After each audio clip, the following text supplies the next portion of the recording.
tahan kolpi dung suka khodo poya kilami na tun tua zo kum sagi kit chiang ina Malaysia khodo poya akhat ani ve na konglam na dingu hi khodo poya ngei na lam le khang thak lam to gom khomina konglam diu hi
Hãy subscribe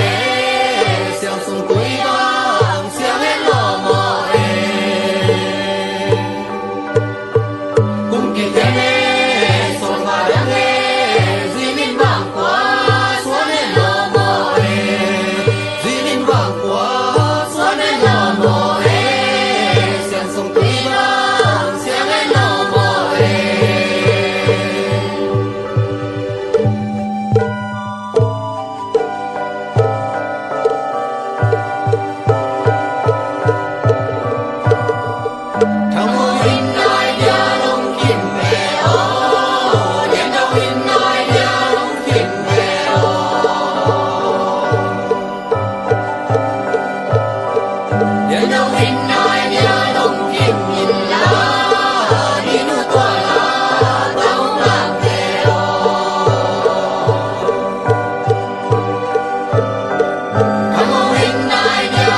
Ghiền Mì Gõ để không bỏ lỡ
nó có cú xe lùng suy xe nó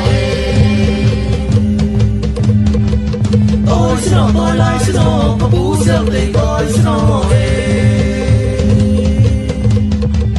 suy xe nó suy lại xe nó có cú xe lùng suy xe nó tôi xe nó tôi lại xe nó có cú xe để tôi xe nó suy xe nó suy lại xe nó